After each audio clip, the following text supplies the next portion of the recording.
kan adalah bagaimana tadi Paus Fransiskus dalam perjalanannya dari keluar Dubes Vatikan menuju ke Bandara Soekarno-Hatta tetap mempertahankan kedekatannya, tetap mempertahankan keinginannya untuk bisa menyapa masyarakat, dekat dengan masyarakat, sekalipun hanya sebentar, sekalipun hanya bisa berjabat tangan ataupun juga hanya memberkati melalui tumpangan tangan. Nah, Adisti dan juga saudara, kita akan melihat secara langsung ini adalah rombongan dari Paus Fransiskus yang sudah tiba di VIP Bandara Soekarno-Hatta. Ini adalah rombongan pengawalannya pertama kali. Memang tetap ada pengamanan, tetap ada protokoler untuk tetap memastikan bahwa kepala negara Vatikan ini atau kepala negara Tahta Suci ini tetap berada dalam situasi yang aman. Nah, Paus Fransiskus masih menggunakan mobil SUV One yang juga tetap menurunkan jendelanya, kacanya untuk bisa dadah dan juga menyapa masyarakat secara langsung. Sayangnya memang tidak bisa berhenti di Bandara Soekarno-Hatta ini karena memang kalau kita melihat jadwal sebenarnya sudah harus berangkat pada pukul 9.45, tapi ini sudah pukul 10. Jadi nampaknya memang mereka mengejar juga perjalanan ataupun juga waktu untuk segera take off dan lanjut ke negara Papua Nugini.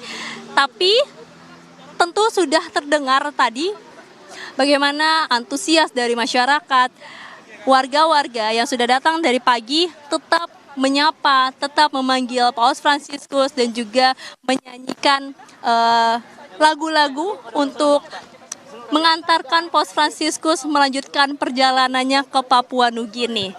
Jadi, Adisti, kita akan menyaksikan bersama-sama Paus Fransiskus bersiap menaiki pesawat dan juga akan melanjutkan perjalanan apostoliknya ke yang ke-45 ke negara berikutnya. Tentu yang di-highlight adalah dan juga yang akan tetap diingat oleh masyarakat Indonesia, bagaimana kesederhanaan, bagaimana toleransi, bagaimana kedekatan dan keramahan dari Paus Fransiskus ini yang akan tinggal menjadi kenangan dan juga menjadi momen bersejarah bagi Indonesia yang sudah bisa menyambut Paus Fransiskus untuk datang ke Indonesia dalam lawatannya atau perjalanan apostoliknya yang ke-45. Baik, terima kasih informasinya jurnalis Kompas TV Triksi Valencia melaporkan langsung dari Bandara Soekarno-Hatta Tangerang, Banten. Dan yang Anda saksikan ini adalah mobil dari Paus Fransiskus yang sudah tiba di landasan Bandara Soekarno-Hatta Tangerang, Banten, saudara. Dan nantinya Paus Fransiskus ini sebentar lagi dalam hitungan menit saja akan meninggalkan Indonesia untuk melakukan kunjungannya ke Papua Nugini, saudara.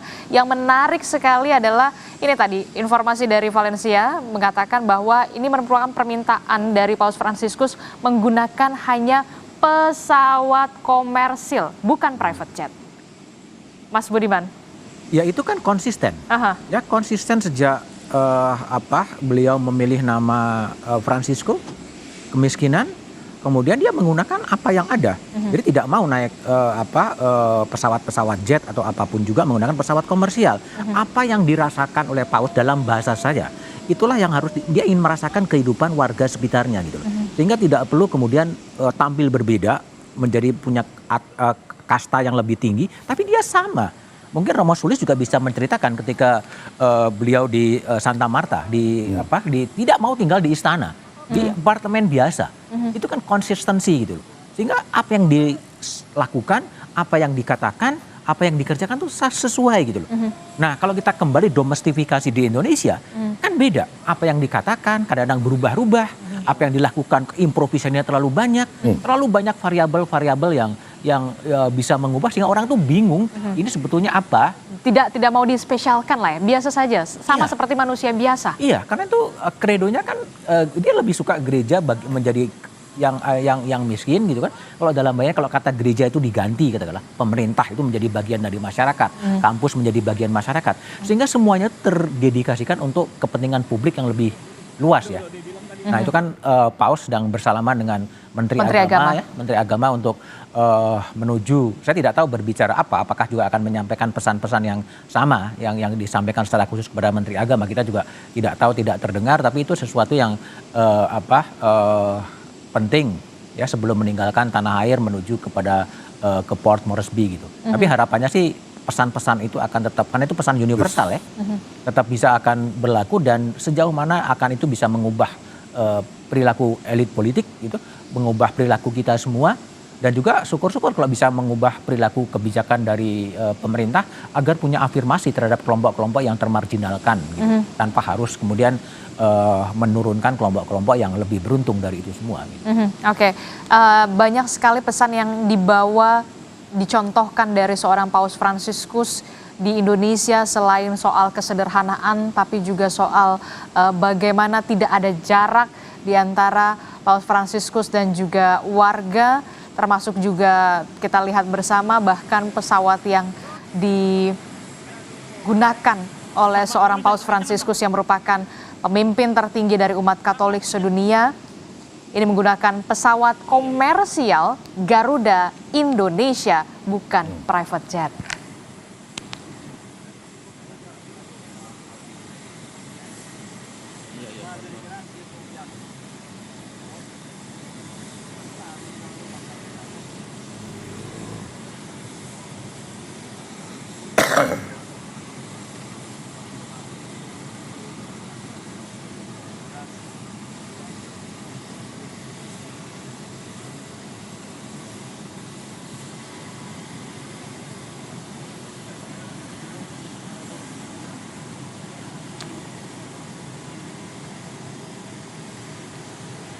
Ya, ini adalah visual di mana Paus Fransiskus sebentar lagi akan meninggalkan Indonesia. Saudara tadi juga sudah melihat Menteri Agama juga sudah, kemudian juga ada Effendi Simbolon, kemudian juga ada Dewan Pertimbangan Presiden juga hadir untuk memberikan penghormatan terakhir terhadap Paus Fransiskus.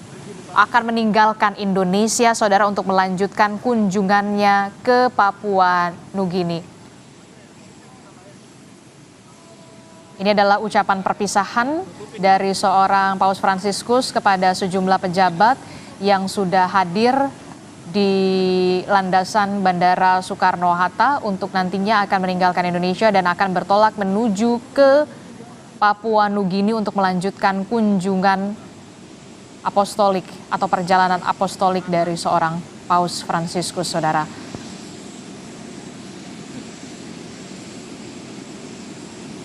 Kita tahu bersama Paus Fransiskus sudah berada di Indonesia sejak tanggal 3 September 2024 yang lalu dan akan melanjutkan kunjungannya ke Papua Nugini.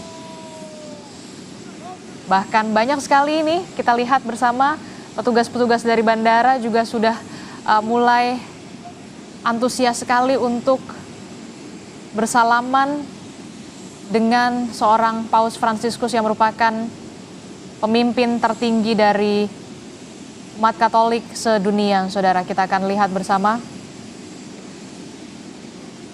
Oke, kita akan lihat.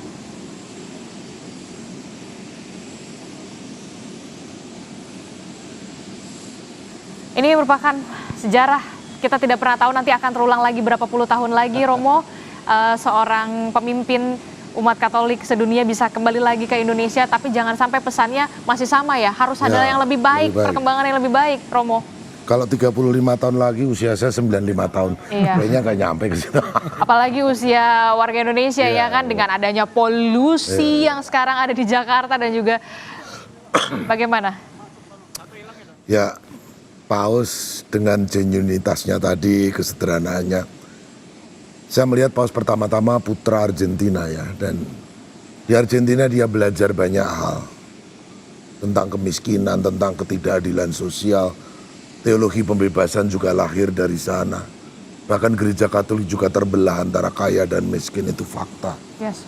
Dan dari situ hatinya pasti sudah terlatih bagaimana saya harus bersikap sebagai rohaniwan, sebagai pemimpin tertinggi. Tadi sempat dikatakan kan, jangan lupakan orang miskin. Itu adalah pergulatan beliau yang sepanjang hidup.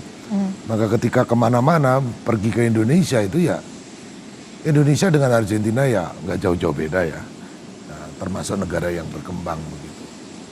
Nah harapannya tadi, oh ya satu dulu, kita tetap bagaimanapun juga berterima kasih keadaannya aman ya.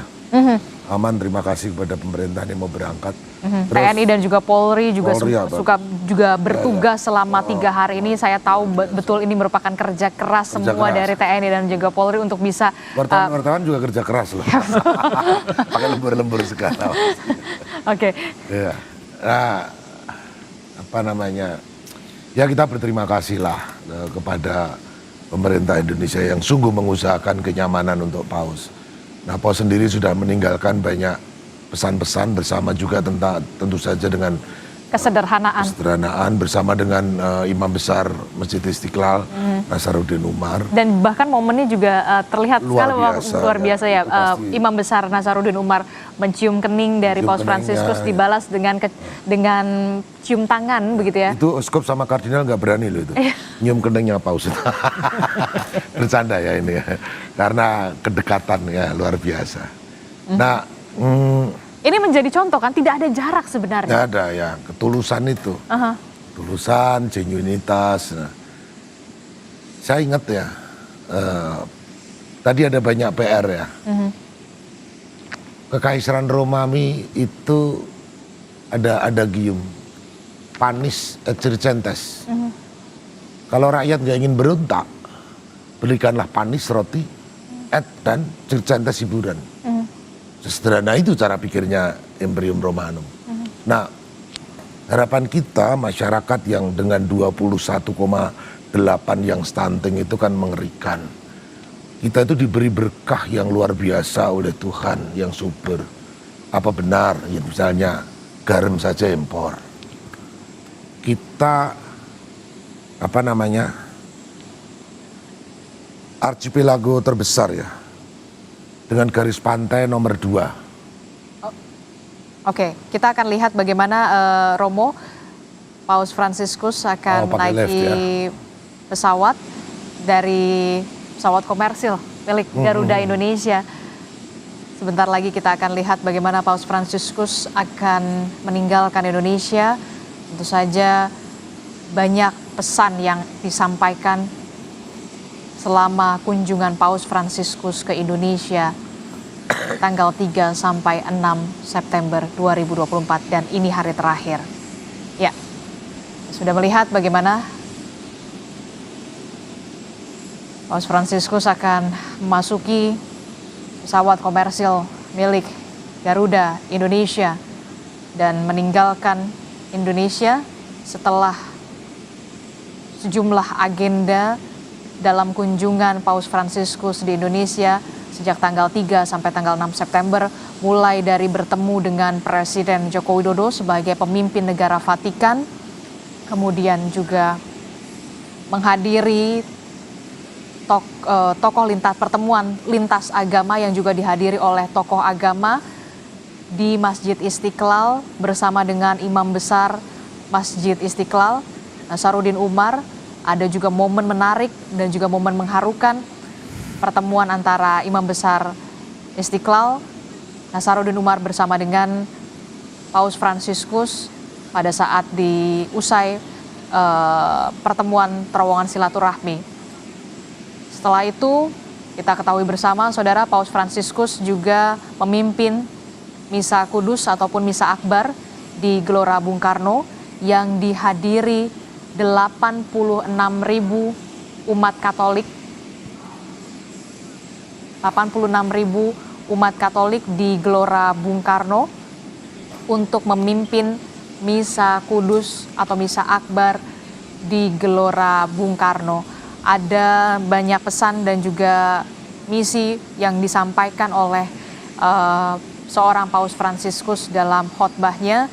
Salah satunya adalah soal bagaimana tentang social justice atau keadilan sosial yang sampai saat ini terus didengungkan seorang Paus Fransiskus. Tidak adanya kekerasan hentikan kekerasan dan juga untuk terciptanya perdamaian dunia. Termasuk juga mengapa negara Vatikan begitu tertarik kepada Indonesia karena memang keberagaman dari agama dan juga budaya Indonesia, tapi kita tetap Bhinneka Tunggal Ika. Itulah yang kemudian kita harapkan ini jangan hanya menjadi event formalitas selama 3 hari, tapi implementasi yang harus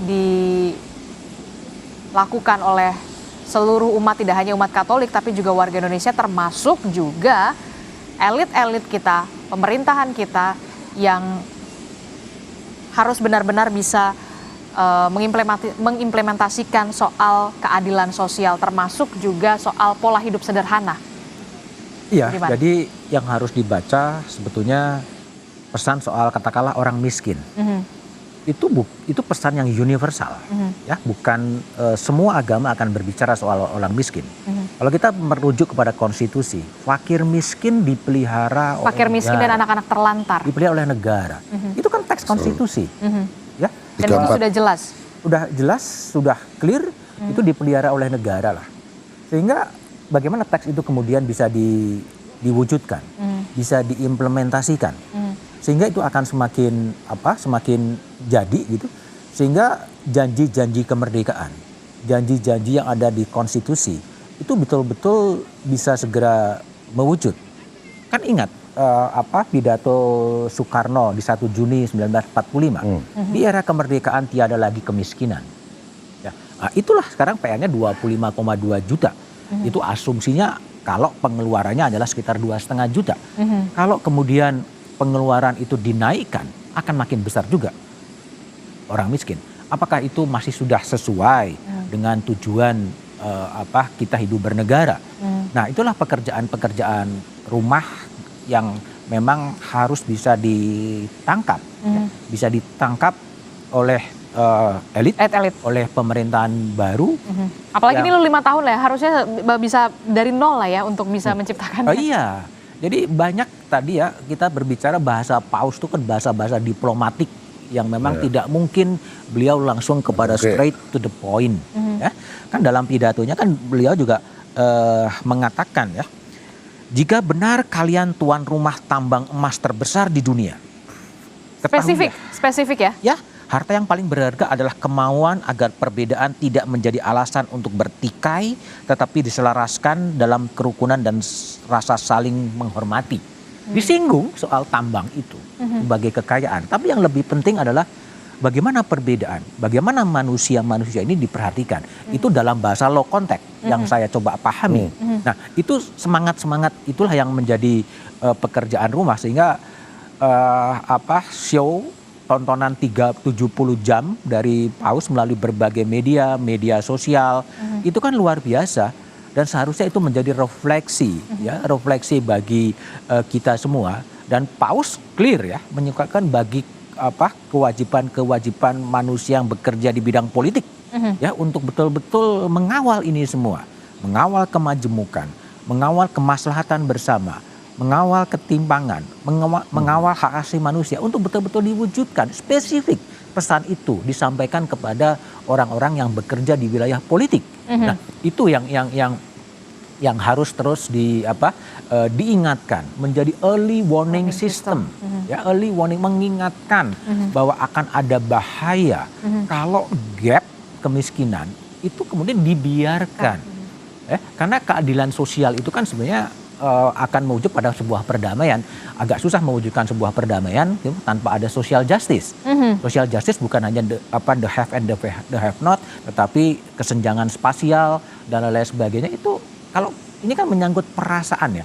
Orang yang merasa tidak adil, tidak adil, melihat yang begini, ini kan akan banyak lihat nanti setelah Paus ke Port Moresby, apa yang akan terjadi. Lu juga akan lihat, oh udah kembali lagi. Adisti, saya ingat refleksi COVID ya. COVID 2 tahun menerpa Indonesia. Ya, orang betul-betul terpukul dengan COVID. COVID sekarang kembali sudah relatif selesai. Apa yang bisa dipelajari dari COVID? Perilakunya tetap sama saja. Tidak ada sesuatu yang diperbaiki. ya kan, kesadaran hidup juga sama saja. Kalau kita naik pesawat, kalau dulu COVID sebelum sebelum turun orang harus duduk dulu semuanya, sampai keluar satu persatu. Jaga jaraknya, Sekarang tertibnya, udah kembali normal. Artinya apa? Apakah bangsa ini harus meningkatkan menjadi nation learning, bangsa yang pembelajar dalam semua peristiwa-peristiwa itu, sehingga hari ini harus lebih baik dari kemarin dan hari besok harus lebih baik daripada hari ini. Kalau enggak kita akan begini-begini terus gitu loh. Sehingga nggak akan kemana-mana. Nggak akan kemana-mana, sehingga speech-nya Yohanes Paulus harus diulang lagi. Omongan tadi Romo Sulis menyebutkan soal kemunafikan. Itu kan juga pidatonya Mohtar Lubis di tahun 74. Berbicara soal karakter manusia Indonesia. Ya sekarang masih begini-begini saja gitu loh. Nah inilah yang menjadi bangsa pembelajar yang sesuatu hentakan-hentakan itu bisa mengubah perilaku dari masyarakat. Dan itu butuh keteladanan. Itu butuh keteladanan. Dan kita juga berharap ada keteladanan itu di pemimpin-pemimpin kita nantinya. Romo. Jelas dong. Pemimpin disumpah untuk melayani masyarakat. Pemimpin jadi begini. Kita menyebut pemimpin secara spesifik politisi ya. Negara ini hancur apa tidak bergantung politik. Pada pemimpinnya. Agama benar apa tidak tergantung pada tergantung pemimpin. politik. Ya kan. Pendidikan baik apa tidak. Jadi sebetulnya tugas politisi itu tugas yang sangat luhur. Ya, sangat luhur. Paus juga menyebut itu. Cuman kita telah belajar juga seolah-olah politik itu perkara busuk, akal-akalan dan sebagainya. Nah, harus kita kembalikan kepada martabat yang sangat mulia. Bagaimana kaum politisi itu betul-betul melayani masyarakat yang dengan istilah bonum commune itu. Demi kepentingan umum. Repotnya kan sekarang terjadi pembalikan seolah-olah kalau berpolitik itu harus jahat, harus kotor, harus menipu, harus munafik dan sebagainya. Padahal pada mulanya tidak demikian. Oke, kita akan lihat Romo dan juga Mas Budiman, kita akan lihat gambar terkini di mana tadi baru saja kita lihat pintu dari pesawat Garuda Indonesia yang akan membawa Paus Fransiskus ke Papua Nugini untuk melanjutkan kunjungannya di negara Papua Nugini setelah 3 hari ini, saudara. 3 hingga sampai 4 hari ini, 3 sampai 6 September. Paus Fransiskus ini berkunjung di Indonesia dengan sejumlah agenda dan juga membawa pesan yang banyak sekali kita bisa lihat, termasuk tadi kita sudah membahas soal bagaimana dengan adanya kunjungan Paus ini bisa merefleksikan diri tidak hanya bagi umat Katolik tapi bagi seluruh rakyat Indonesia. Tampak sekali antusias tadi sebelum Paus Fransiskus meninggalkan Kedutaan Besar Vatikan. Ini menunjukkan bahwa Paus Fransiskus ini merupakan salah satu sosok yang kemudian dinantikan oleh tidak hanya umat Katolik tapi juga tokoh lintas agama dan juga warga lintas agama lainnya, termasuk juga kerinduan akan pemimpin yang punya genuinitas di Indonesia, yang tulus untuk menyapa warga, melihat secara langsung, dan kita akan melihat sebentar lagi, saudara, sosok Paus Fransiskus akan meninggalkan Indonesia dan akan bertolak ke Papua Nugini. Permintaan yang diajukan oleh Paus Fransiskus adalah menggunakan pesawat komersil. Pesawat komersil, bukan private jet. Bahkan ini adalah menggunakan pesawat Garuda Indonesia yang akan membawa Paus Fransiskus menuju ke Port of Moresby di Papua Nugini. Saudara, sebelumnya juga Paus Fransiskus juga dari Italia ke Indonesia juga menggunakan pesawat komersil yang dicharter, saudara. Dan ini menunjukkan bagaimana kesederhanaan dari seorang Paus Fransiskus dan tidak ingin dispesialkan, begitu ya, ingin dispesialkan dalam kunjungannya, termasuk juga bagaimana kita melihat pada saat Paus Fransiskus selama kunjungannya di Indonesia menggunakan kendaraan berwarna putih, hanya SUV, begitu, dan selalu membuka kaca jendela mobilnya, bahkan berada duduk di bagian depan Dan kita tentu saja patut bersuka cita dan juga berbangga dan berbahagia seorang Paus Fransiskus mau berkunjung ke Indonesia.